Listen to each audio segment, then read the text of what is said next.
బలవర్తమాన కొరకై కొరింథీయులకు రాసిన మొదటి పత్రిక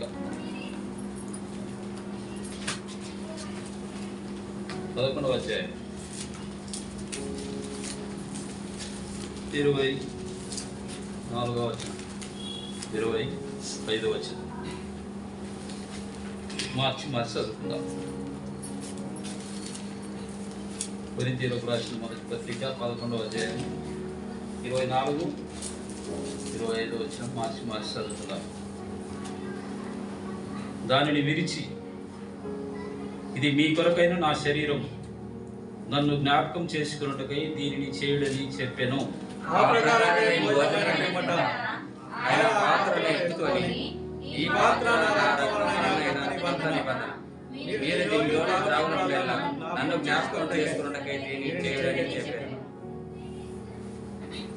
అదేవిధంగా కీర్తన వృందం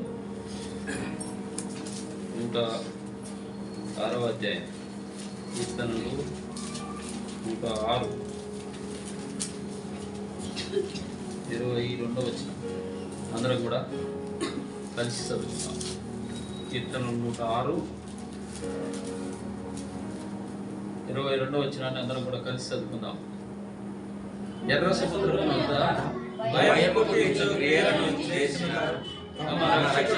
దేవుని మరచిపోయి, ఒకసారి చదువుకుందాం.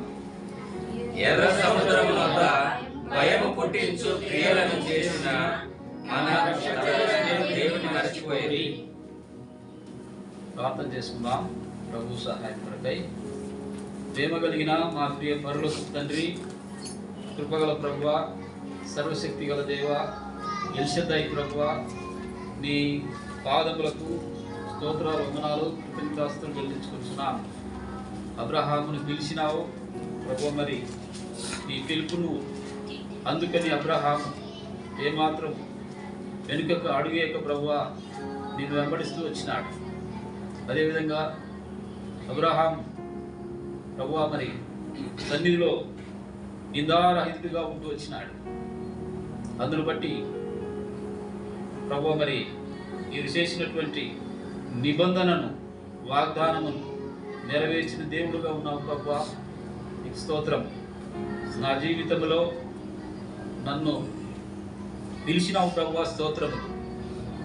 నేను నిన్ను ఏర్పరచుకుని వీటిని నీవు నా సొత్తు అని ప్రభువా నన్ను ఏర్పాటు చేసుకున్నావు, నన్ను పిలుచుకున్నావు తండ్రి, స్తోత్రములు.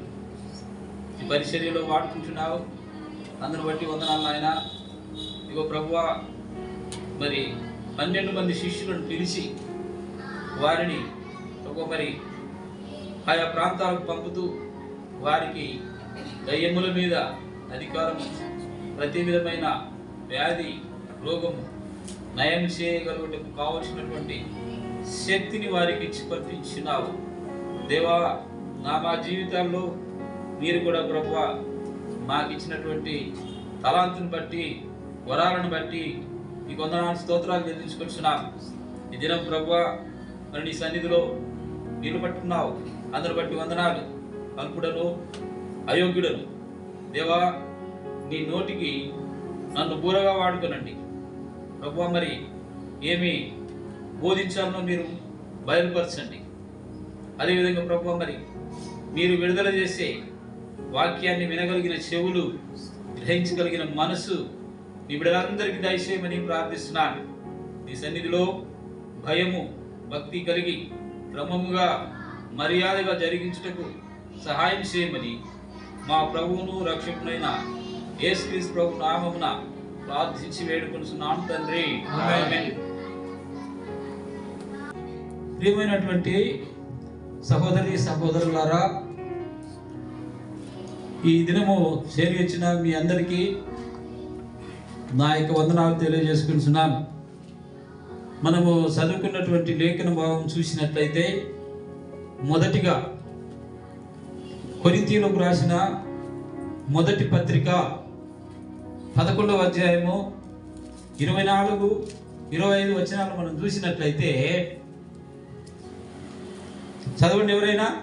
దానిని విరిచి ఇది మీ కొరకైన నా శరీరం నన్ను జ్ఞాపకం చేసుకున్నట్టుకై దీనిని చేయుడని చెప్పాను. ఏం చేసుకోవాలండి? జ్ఞాపకం చేసుకోవాలి. ఎప్పుడు జ్ఞాపకం చేసుకోవాలి? ఎప్పుడు జ్ఞాపకం చేసుకోవాలి? నిరంతరం ఆయన జ్ఞాపకం చేసుకుంటూనే ఉండాలి. ప్రభు దినం చేరి వచ్చినప్పుడు, బల్ల ఎద్దకు వచ్చినప్పుడు, బల్లలో పాలు పంచుకునేటప్పుడు మీరు ముఖ్యంగా జ్ఞాపకం చేసుకోవాలి. ఆయన శరీరాన్ని తినేటప్పుడు జ్ఞాపకం చేసుకోవాలి. ఏమేమి జ్ఞాపకం చేసుకోవాలి? నీ జీవితంలో ప్రభువు చేసినటువంటి కార్యాలను జ్ఞాపకం చేసుకోవాలి. ఆయన ఏమేమి చేసినాడు? గడిచిన వారములో నిన్ను ఎక్కడెక్కడ నువ్వు తిరుగుతూ ఉన్నప్పుడు కాపాడుతూ వచ్చాడో, నీకు సహాయం చేస్తూ వచ్చాడో, ఆయన సహాయమును జ్ఞాపకం చేసుకోవాలి. ఆయన నీ పక్షంగా చేసినటువంటి ప్రతి మేలు, ప్రతి ఉపకారాన్ని నువ్వు జ్ఞాపకము చేసుకుంటూ ఉండాలి. అదే విధంగా ఆ రక్తంలో పాల్గొంచేటప్పుడు ఇది చదవండి, 25వ వచనం. ఆ ప్రకారమే భోజనమైన పిమ్మట ఆయన పాత్రను ఎత్తుకుని, ఈ పాత్ర నా రక్తము వలనైన కొత్త నిబంధన, దీనిని చేయనప్పుడు, దీనిని తాగునప్పుడల్లా నన్ను జ్ఞాపకము చేసుకున్నట్టుకై దీనిని చేయుడి అని సెలవిస్తూ వచ్చాడు. మరి ఎల్లప్పుడూ ఆయనను జ్ఞాపకం చేసుకుంటున్నారు. మరిచి పోవడానికి వీల్లేదు.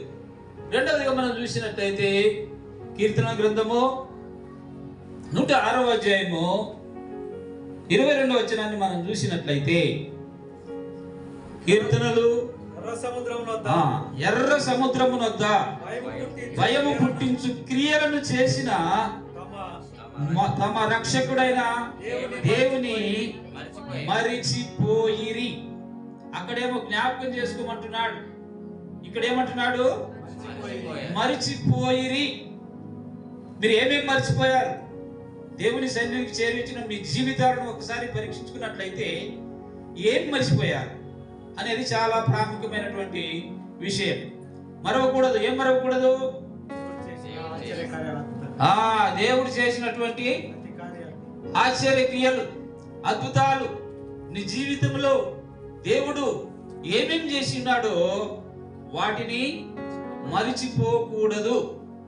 ఏం చేసినాడు నీ జీవితంలో అని అనుకున్నట్లయితే, దేవుడు నీ జీవితంలో రక్షణ కార్యం జరిగించినాడు, నిన్ను రక్షించుకున్నాడు.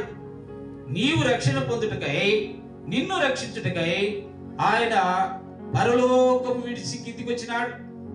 పరలోకాన్ని విడిచిపెట్టి కిందికి వచ్చినాడు, భూమి మీదకి వచ్చినాడు. పాపులను రక్షించుటకు క్రీస్తు యేసు ఈ లోకానికి వచ్చి ఉంటున్నాడు. నేను పాపినై ఉండగా క్రీస్తు నన్ను రక్షించుట కొరకు పరమందున్న సమస్త మహిమను వదిలి, దైవత్వాన్ని వదిలి, కేవలము పాపి అయిన నన్ను రక్షించడానికే వచ్చి ఉంటున్నాడు. మర్చిపోయారా? ఎవరన్నా మర్చిపోయారా? మర్చిపోయారా? మర్చిపోలేదు. Very good. మర్చిపోని వారు ఆరాధన చేయండి. ఓకే. కాబట్టి ప్రియమైన దేవుని బిడ్డలారా, దేవుడు వారికి ఏం చేసినాడట? ఎర్ర సముద్రమును 2 పాయలుగా చేసి ఆరిన నేల మీద వారిని నడిపించి వారిని ముందుకు కొనసాగుతూ ఉంటుండగా మరి ఏమో చేసినారట? మరిచిపోయారు. నీ జీవితంలో దేవుడు నిన్ను రక్షించుకొని తన కుమారునిగా, తన కుమార్తెగా నిన్ను చేసుకుని ఆయన సన్నిధిలో నిత్యము ఉండాలని, ఆయనను అనుసరిస్తూ ఉండాలని అబ్రహామును పిలిచిన దేవుడు నిన్ను పిలిచి ఉంటే, నీవు మరిచిపోయిన ఎడల, నీవు మరిచిపోయిన ఎడల అక్కడ ఏముందండి? ఏముంది? మరచిపోయిరి.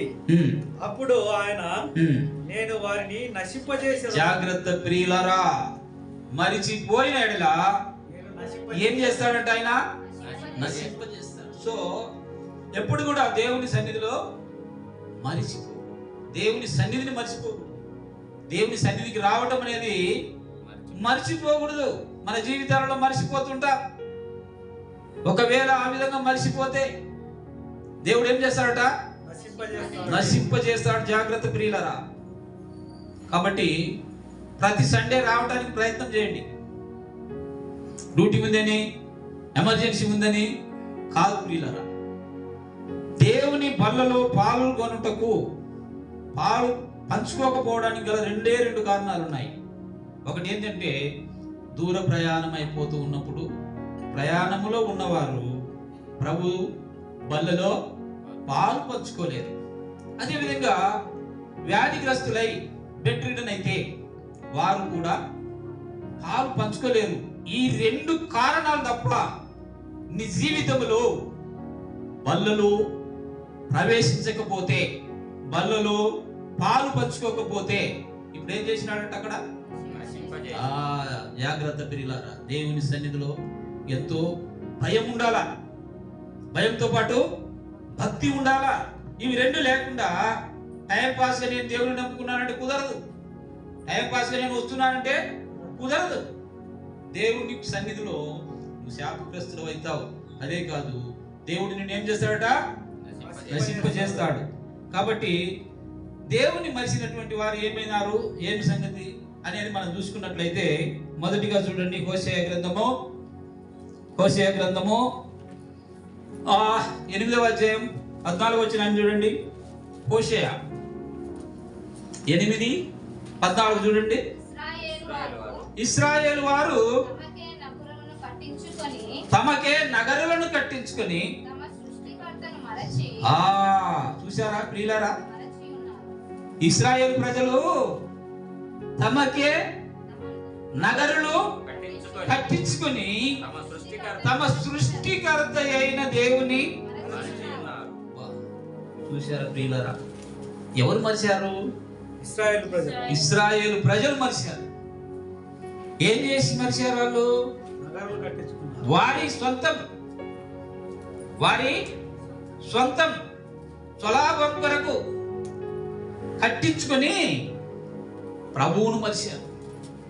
సృష్టికర్త అయినా దేవునే మర్చిపోయారండి. అలాంటి విధం మన జీవితాలలో ఉండకూడదు. ప్రభువును ఎట్టి పరిస్థితుల్లో కూడా మరిచిపోవడానికి వీలు లేదు. మరి ఇశ్రాయేలు ప్రజలు ఏం చేసినారు? మరిచినందున వారిని ఏం చేసినాడు దేవుడు? నాశనం చేసినాడు. ఎలా? వారి ప్రయాణంలో ముందుకెళ్తున్నప్పుడు వారు ఆ అరణ్యములో రాలిపోయేటట్టు చేసినాడు. అరణ్యంలో రాలిపోయేటట్టు చేసినాడు.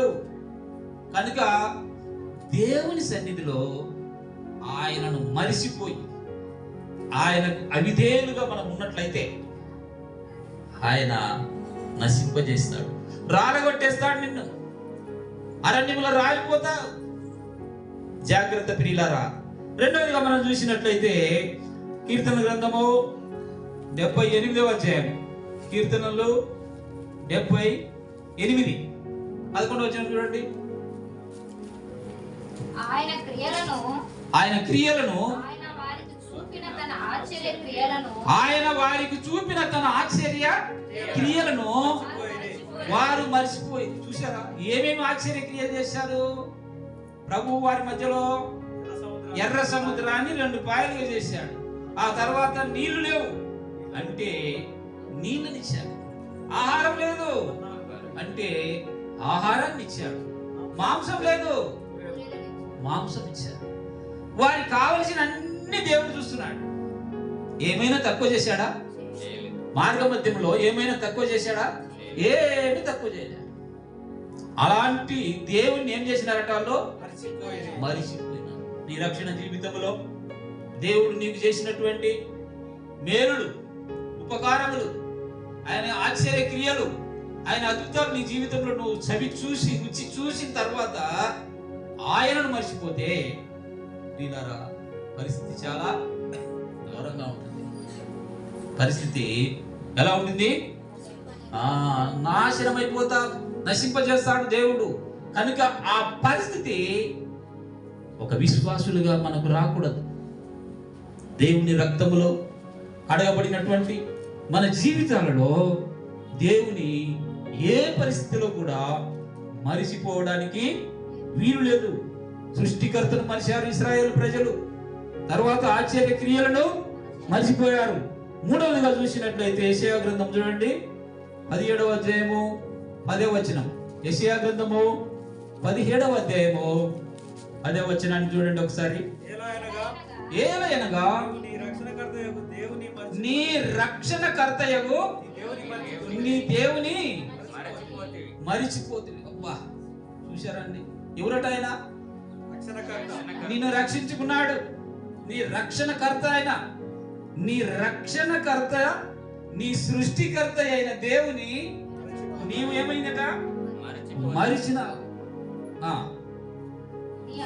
నీ ఆశ్రయదుర్గమైన నీ శైలమును జ్ఞాపకం చేసుకొనలేదు. ఆయన జ్ఞాపకం చేసుకోలే. అందుచేత రమ్యమైన వనములను నాటు వచ్చి తిని, వాటిలో అన్యమైన ద్రాక్ష పళ్ళను నాటి తిని, నీవు నాటిన దినమున దాని చుట్టూ కంచె వేస్తివి.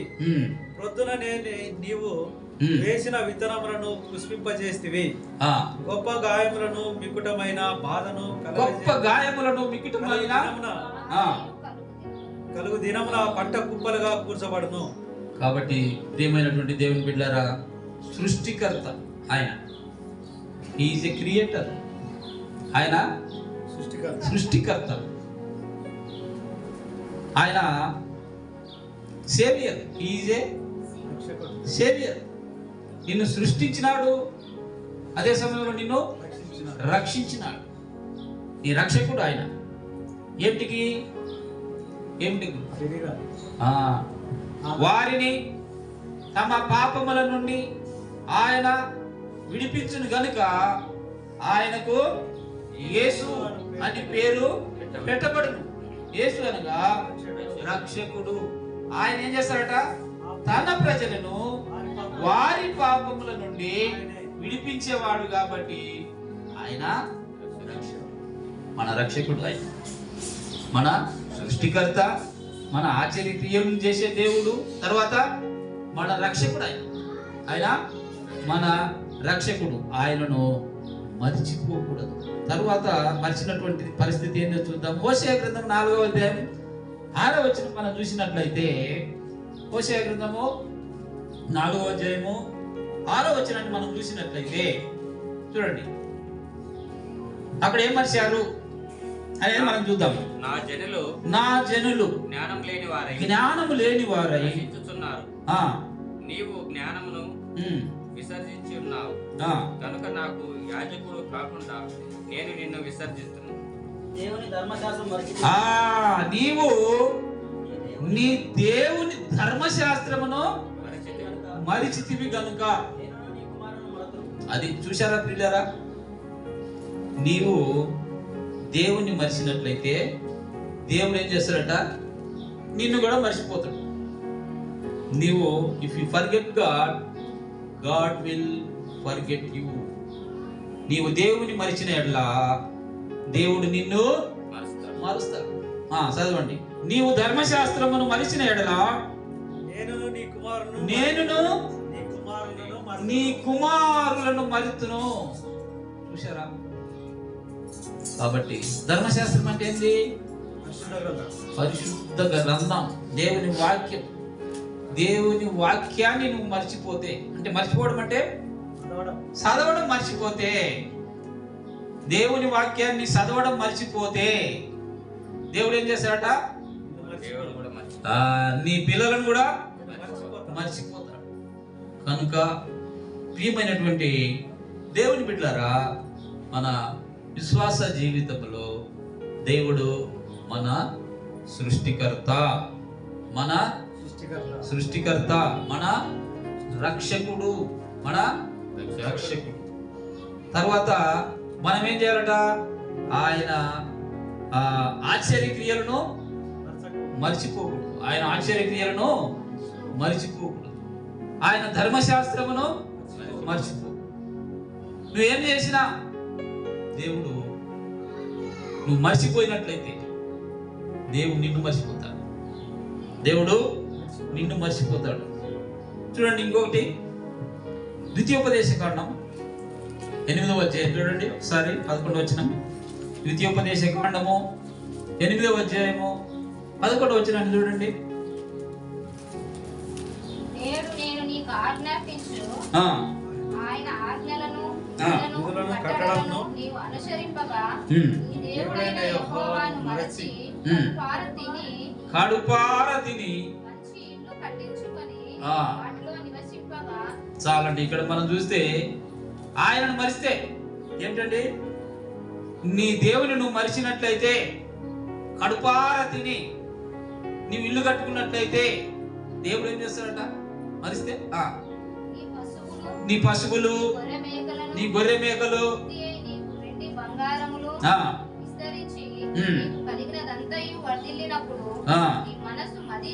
మదించి అంటే నీ మనసు మదించి అంటే నీ మనసు కొవ్వి అని. మదించడం అంటే కొవ్వడం. నీ మనసు కొవ్వి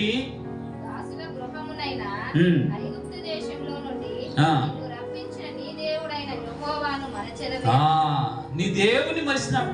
నీ దేవుని నువ్వు మరిచినావు. ఎందుకు? నీవు నీ ఇల్లు కట్టుకొని మదించి, నీవు ఇల్లు కట్టుకొని మదించి ఏమైందట? కొవ్వినావు, కొవ్వడం. కనుక దేవుని దృష్టిలో ఆయనకు విరోధముగా నడుచుకున్నట్టు మన జీవితాలను దేవుడు ఏం చేస్తాడట? ఆశీర్వాదంకు బదులుగా శపిస్తాడు. జ్ఞాపకం పెట్టుకోనండి ప్రియులారా. అయితే ఏ విషయాలు మనం మరవకూడదు. ఇప్పుడు దాకా ఎన్ని చూసాము? సృష్టికర్తను మర్చిపోకూడదు, ఆశ్చర్యక్రియలు చేయడం మర్చిపోకూడదు, రక్షణకర్తను మర్చిపోకూడదు, ధర్మశాస్త్రమును మర్చిపోకూడదు, యెహోవాను మర్చిపోకూడదు.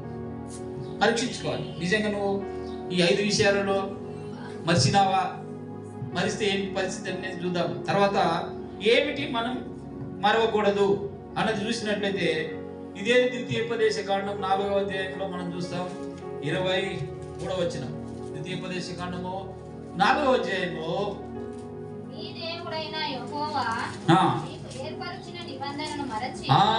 నిబంధనను మరిచిపోకూడదు.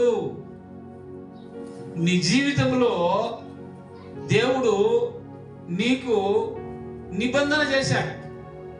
ఏమి నిబంధన చేశాడు నీతో? ఏమండి? పాత నిబంధన కాలంలో అయితే దేవుడు మరి అబ్రహాముతో, ఇస్సాకుతో, యాకోబుతో, దావీదుతో ఇలా రకరకాలుగా నిబంధన చేసుకుంటూ వచ్చాడు కదా. మరి నీ జీవితంలో దేవుడు చేసినటువంటి నిబంధన ఏమిటి చెప్పండి. పోయిన వారం అదే కదా. ఏమిటంటే ఆయన నిబంధన. మళ్ళొకసారి రండి. 1 కొరింథీ పత్రిక 11వ అధ్యాయము 25వ వచనం చూడండి.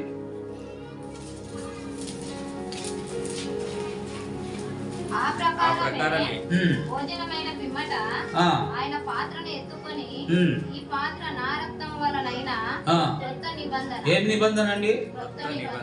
దేవుడు నీతో చేసిన నిబంధన ఏమిటి? క్రొత్త నిబంధన చేశాడు. ఆ క్రొత్త నిబంధన పేరు ఆయన యొక్క శరీరము, ఆయన యొక్క రక్తం. ఆ నిబంధనను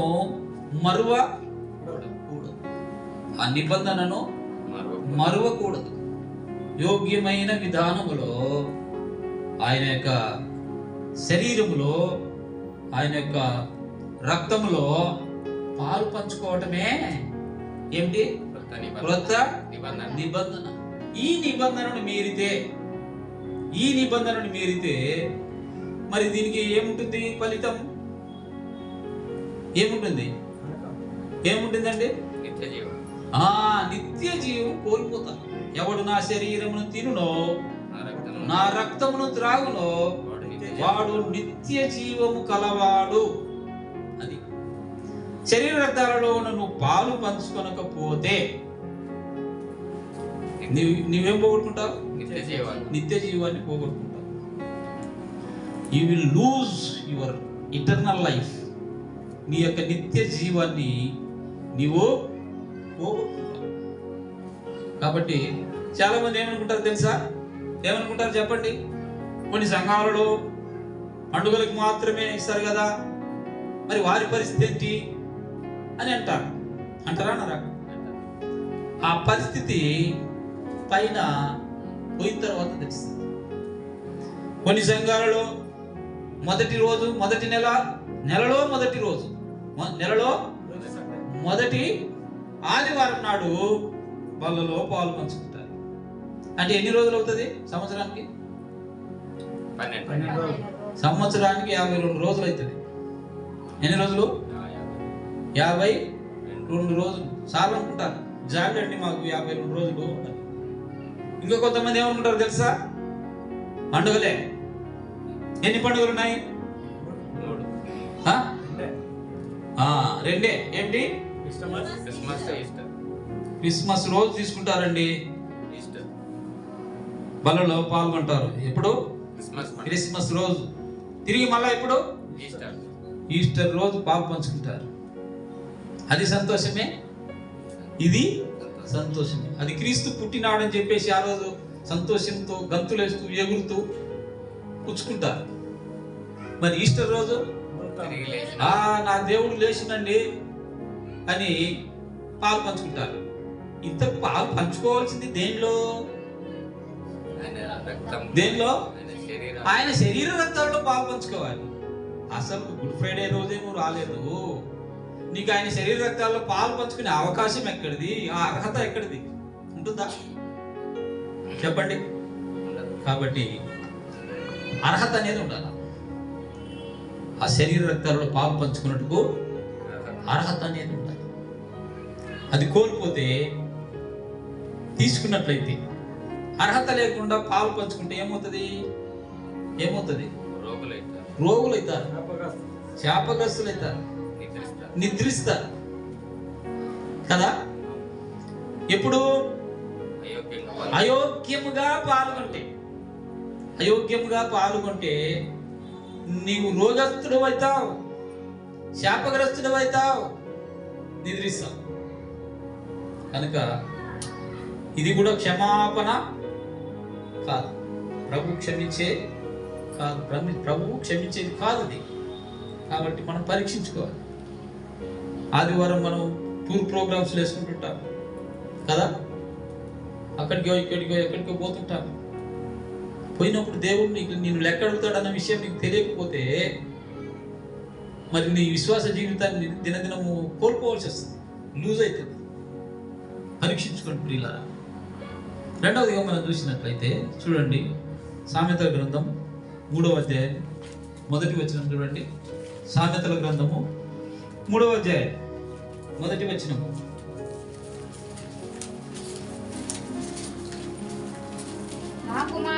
నా కుమారుడా, నా ఉపదేశమును మరువకుము అంటున్నాడు. చూశారా ప్రియులారా?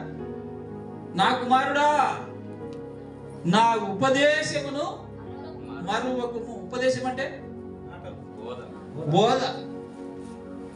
బోధ మర్చిపోకూడదట. ఏ విధంగా చెప్తున్నాడు చూడండి. నా కుమారుడా అంటున్నాడు. నా కుమారుడా, నా ఉపదేశము మరొక నాయన అంటున్నాడు. ఆయన చెప్పిన బోధ, ఆ బోధ మరవకూడదు. ఏం కూడదు? మరవకూడదు. కనుక ఎలా మన విశ్వాస జీవితాన్ని మనము ముందుకు తీసుకెళ్తాం అన్నటువంటి విషయాన్ని మనము పరీక్షించుకోవాలి. కీర్తన గ్రంథం 119వ అధ్యాయం కూడా చూడండి. కీర్తనలు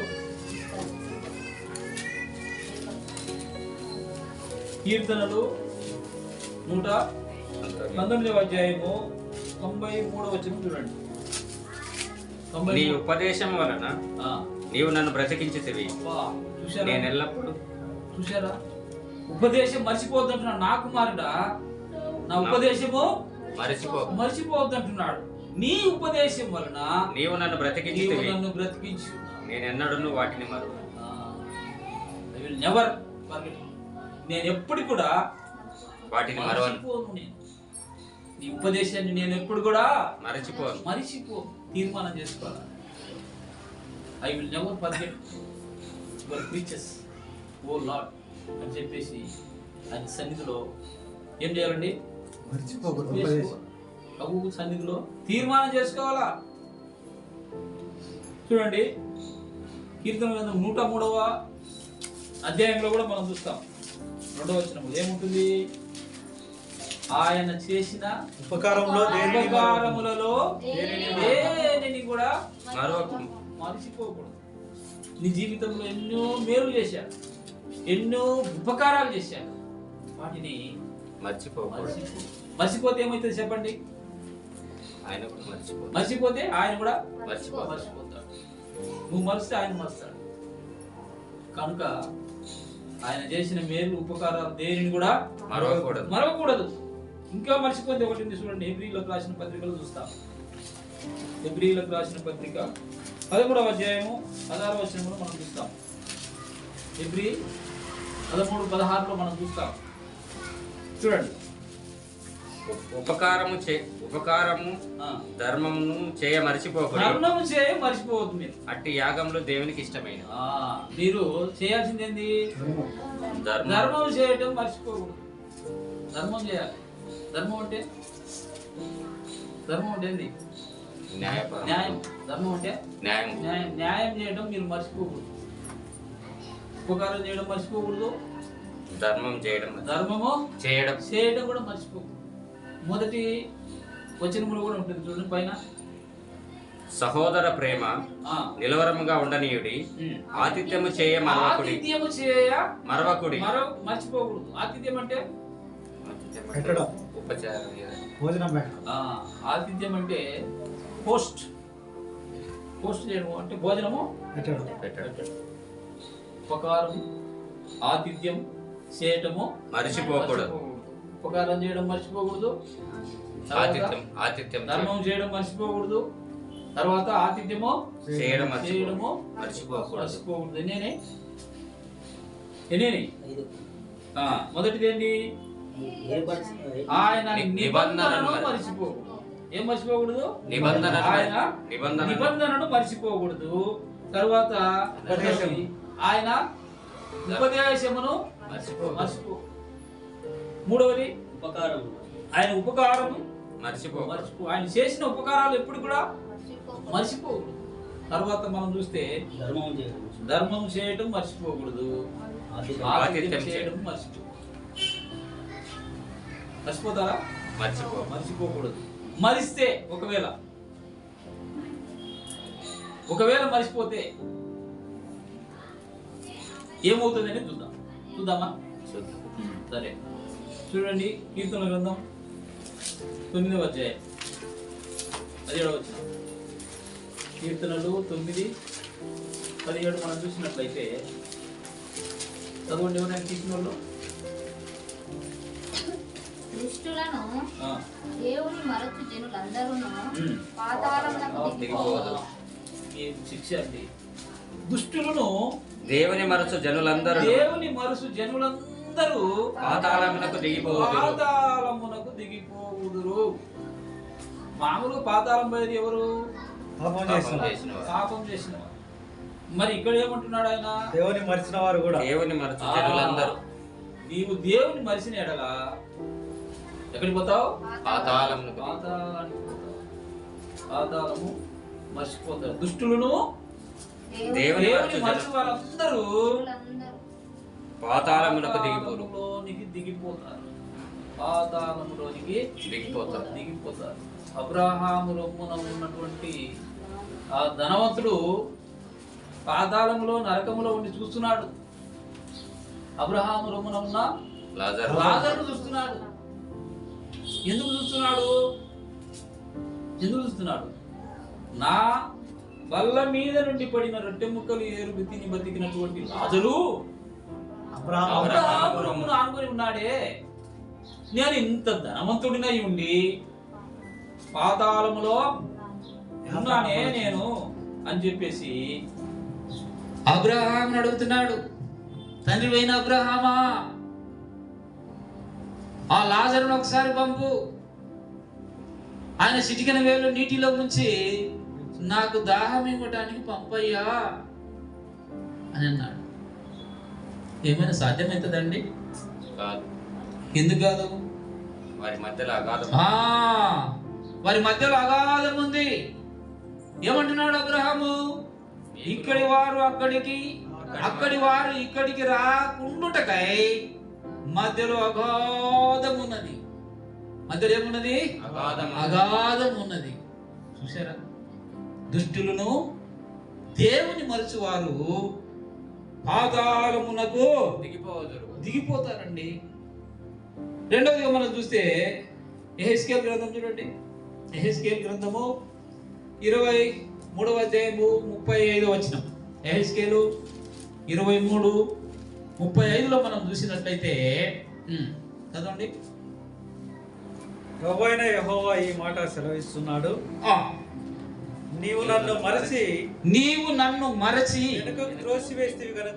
వెనుకకు త్రోసివేసితివి గనుక నీ దుష్కార్యములను వ్యభిచారములకును రావలసిన శిక్ష నీవు భరించదవు. దేవుడు శిక్ష ఇస్తున్నాడండి. నువ్వు శిక్ష భరిస్తావు. నీవు నన్ను మరిచిన ఎడలా వెనకకు త్రోసిన ఎడలా నన్ను మరిచి వెనుకకు త్రోసిన ఎడలా ఏమవుతుంది? శిక్ష. నీకు శిక్ష వస్తుంది. నీకు శిక్ష వస్తుంది. ప్రియమైనటువంటి దేవుని బిడ్డలారా, ఆయన యొక్క వాక్యం ఏం చేయాలి? విస్మరించిన ఎడల, ఆయనను విస్మరించిన ఎడల, ఆయనను విస్మరించి ఏం చేస్తారు? అంటే దేవుణ్ణి వెనకాల పెట్టేసి చాలా మంది ఈ రోజులలో ముందుకు వస్తున్నారు. ఆయన ఎక్కడ పెడుతున్నారు? వెనక పెడుతున్నారు. ఉండవలసింది ఎక్కడ? వీళ్ళు వాస్తవంగా వెనక ఉండాలి. దేవుని వెనకాల ఉండాల్సినటువంటి వారు దేవునినే వెనకకు నెట్టేసి వారే ముందుకు వస్తున్నారు. అన్ని నేనే అంటారు, అన్ని నేనే అంటారు. అది చేస్తా, ఇది చేస్తా, ఏది కావాలంటే అది చేస్తా అని చెప్పేసి రకరకాలుగా మనుషులను మభ్య పెట్టేస్తున్నారు. అయితే వారి గురించి ఏమంటున్నాడు? నీకు శిక్ష తప్పదు. You will be punished. నీకు శిక్ష తప్పదు అంటున్నాడు. ఏమైనా దేవుని బిడ్డలారా, మన జీవితాలలో ఒకవేళ దేవుణ్ణి మనం వెనకకు నెట్టేసినామేమో చూడండి. మనం ముందుకొస్తున్నామేమో, మన గర్వం అతిశయం వలన మనం ముందుకొచ్చి దేవుని వెనకకు నెట్టేసి ఉన్నట్లయితే దేవుడు నిన్ను శిక్షిస్తాడు. శిక్ష నీకు తప్పదంటున్నాడు. కనుక మరి లోకములో ఎలా ఉన్నది పరిస్థితి అంటే, దేవుని సేవకులని చెప్పుకుంటున్నటువంటి చాలా మంది దేవుణ్ణి వెనకాలకు పెట్టేస్తున్నారు. దేవుణ్ణి వెనకాల పెట్టేస్తున్నారు, ముందుకు వస్తున్నారు. ఆ మధ్య ఒక లేడీ ఏమన్నది తెలుసా?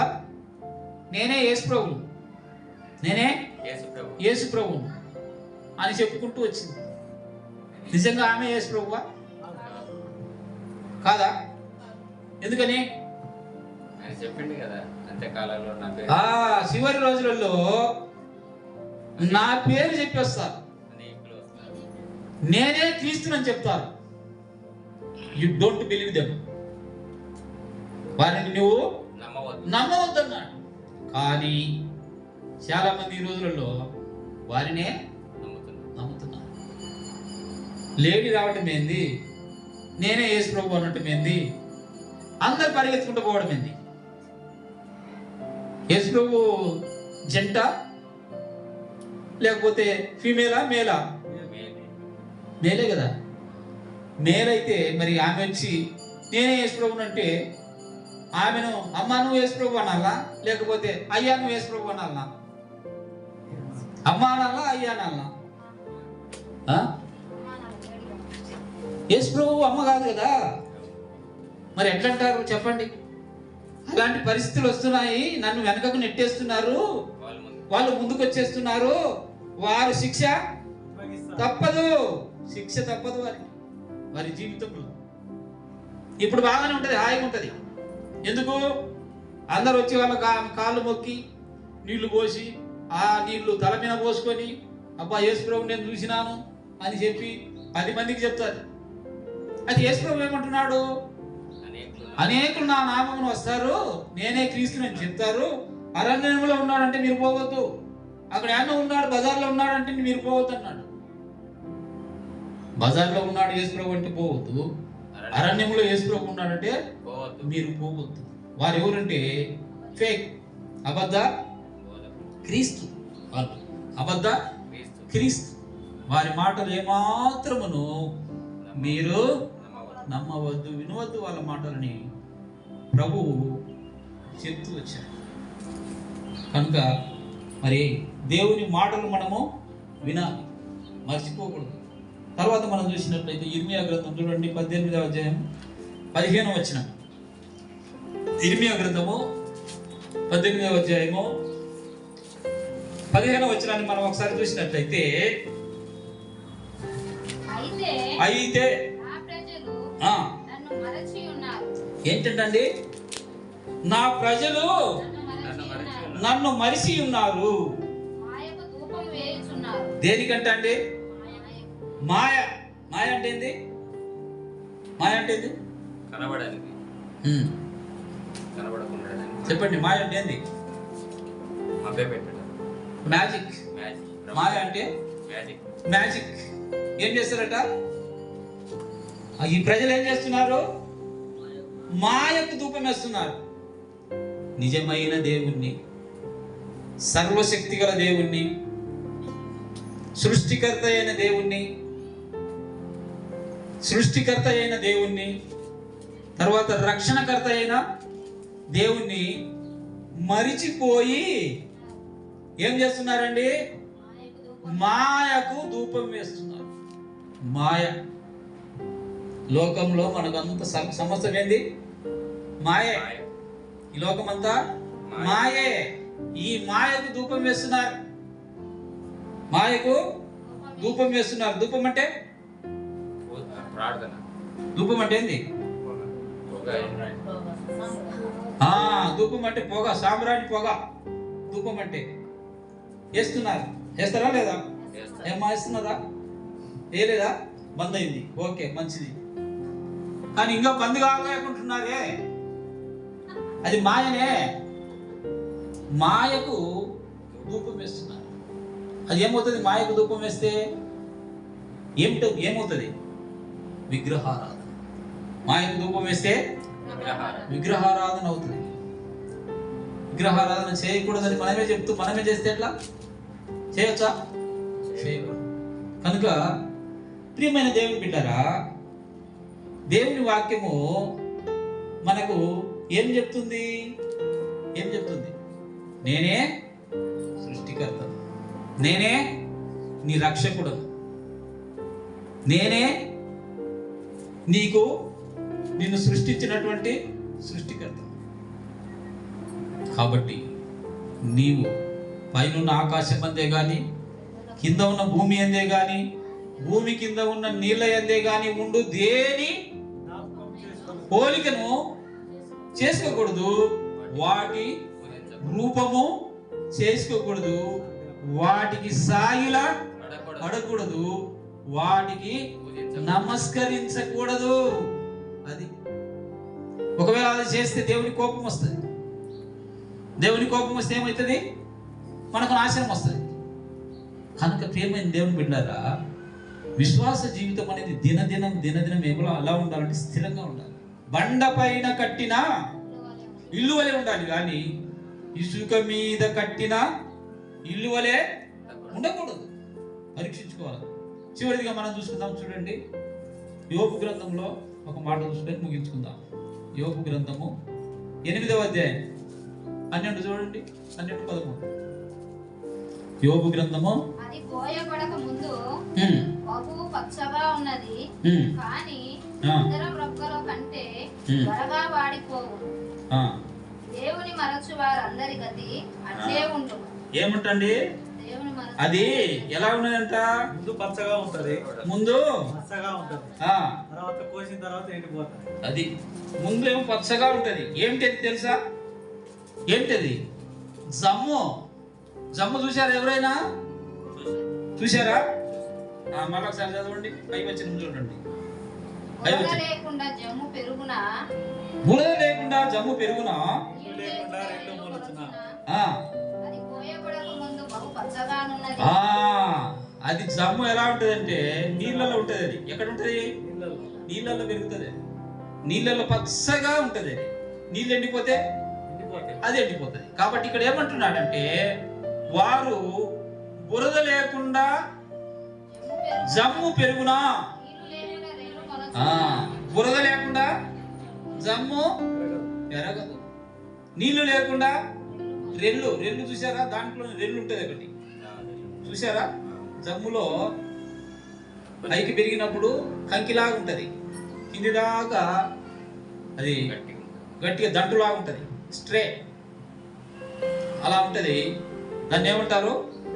రెల్లు అంటారు.